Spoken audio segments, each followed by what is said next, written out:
Assalamualaikum warahmatullahi wabarakatuh. Kami dari kelompok 1, mata kuliah akuntansi keperilakuan akan mepresentasikan materi tentang aspek keperilakuan dalam pengauditan. Sebelumnya, perkenalan terlebih dahulu anggota dari kelompok kami. Yang pertama, Yusuf Torik Robani dengan NPM 20101040007. Yang kedua, Anggun Sukma Putri dengan NPM 20101040036. Dan yang ketiga, saya sendiri Ayu Yuliana dengan NPM 20101040079. Yang pertama yaitu definisi pengauditan. Pengauditan atau auditing merupakan bidang pengetahuan yang tidak dapat dipisahkan dari pengertian akuntansi dalam arti yang luas.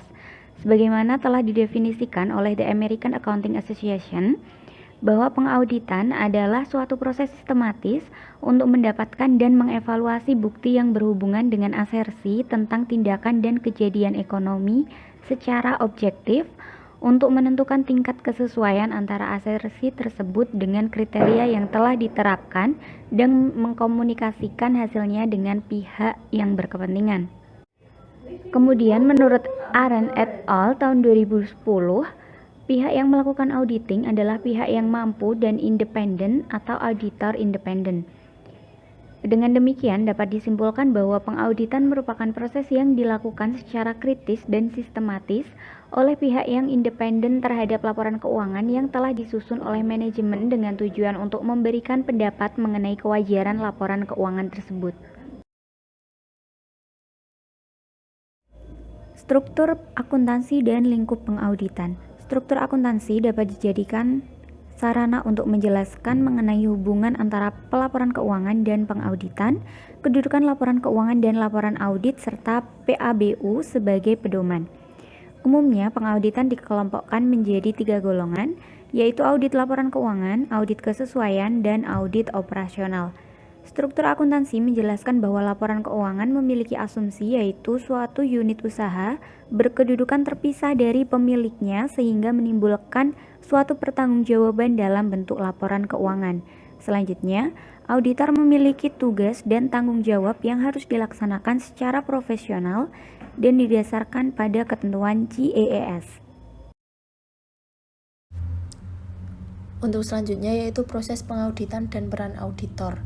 Proses kegiatan yang sistematis untuk mendapatkan dan mengevaluasi bukti tentang laporan keuangan, memeriksa bahwa laporan keuangan telah disajikan secara wajar sesuai dengan PABU atau prinsip akuntansi berterima umum, dan menyatakan pendapat dalam laporan keuangan. Sedangkan peran yaitu mengevaluasi apakah penyajian informasi dalam laporan keuangan sudah dianggap cukup sehingga laporan keuangan tidak menyesatkan pemakainya.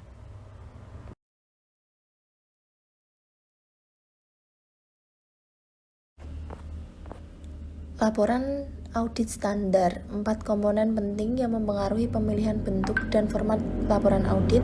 Yang pertama, standar pengauditan berterima umum atau terdiri atas 3 standar. Yang kedua, prinsip akuntansi berterima umum atau PABU. Yang ketiga, keadaan yang menyebabkan ketidakpastian. Yang keempat, kode etik terutama yang berkaitan dengan independensi.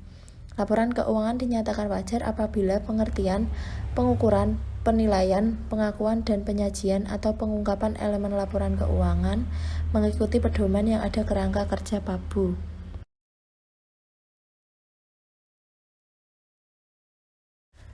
Selanjutnya, hubungan akuntansi keperilakuan dengan pengauditan. Lingkup aspek keperilakuan dalam pengauditan dapat meliputi perilaku akuntan dan non-akuntan terkait dengan fungsi pengauditan, yaitu memberikan pendapat mengenai kewajaran laporan keuangan. Fungsi pengauditan tersebut meliputi aktivitas proses pengambilan keputusan dan aktivitas auditor dalam mempertimbangkan sesuatu sebelum mengambil keputusan. Dengan demikian, perilaku auditor independen dalam membuat judgement dan keputusan perlu mempertimbangkan banyak faktor dan data pendukung. Relevansi penelitian pengauditan di BAR. Berikut contoh-contoh riset yang menunjukkan adanya relevansi aspek keperilakuan dalam pengauditan. A. Mengaitkan pengauditan dengan judgement dan keputusan auditor dalam meningkatkan pengembangan kognitif. B. Memfokus pada proses pengauditan oleh pihak independen terhadap suatu asersi manajemen dengan menggunakan judgement dan bukti-bukti yang mendukung. C. Menghubungkan tipe keperilakuan yang dihadapi auditor. Dan D. Judgement dan pengambilan keputusan pengauditan terkait konsep materialitas.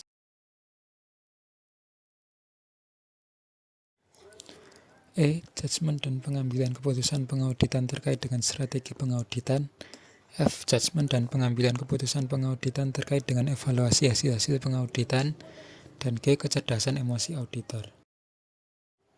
Contoh penelitian keperilakuan dalam pengauditan. Yang pertama oleh Cohen tahun 1995. Penelitian ini menguji perbedaan persepsi auditor di berbagai negara mengenai kode etik profesi auditor. Dengan menggunakan survei pada akuntan senior sebuah kantor akuntan multinasional yang berlokasi di Amerika Latin, Jepang, dan Amerika Serikat, hasil mengindikasi bahwa terdapat pola perbedaan yang konsisten di antara 3 negara. Temuan ini menandakan bahwa nilai yang menerima otoritas tinggi dan kelompok sosial lebih mendorong adanya standar etika yang tinggi. Yang kedua, penelitian oleh Anderson tahun 1997. Penelitian ini menguji keefektifan 2 metode pengurang biasan untuk mengurangi bias Hinsek dengan menggunakan hakim yang terlatih secara potensial.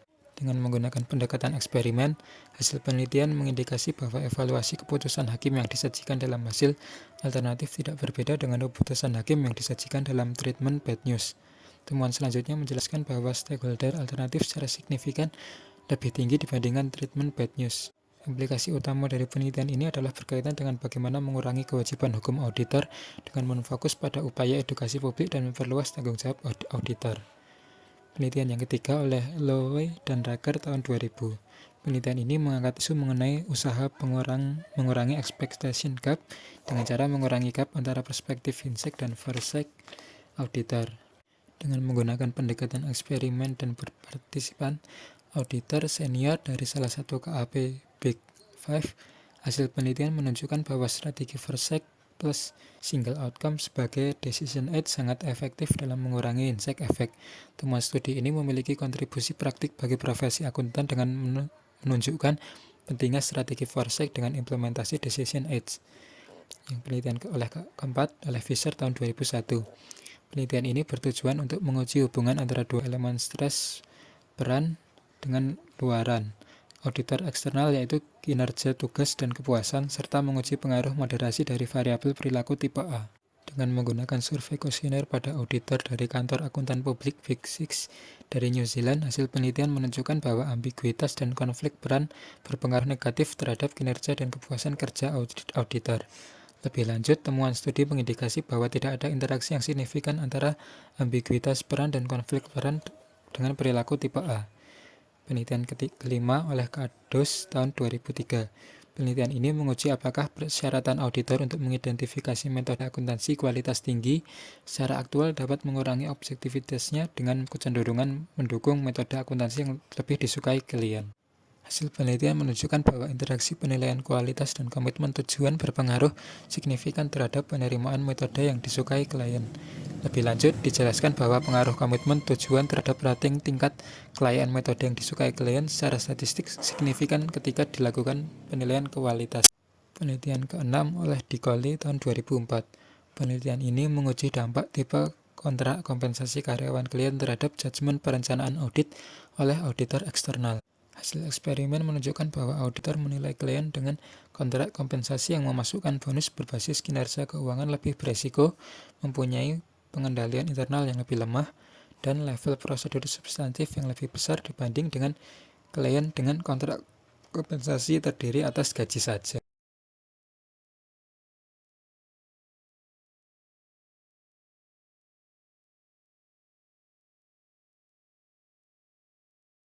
Sekian presentasi dari kelompok kami. Apabila ada kesalahan kami mohon maaf. Terima kasih atas perhatiannya. Wassalamualaikum warahmatullahi wabarakatuh.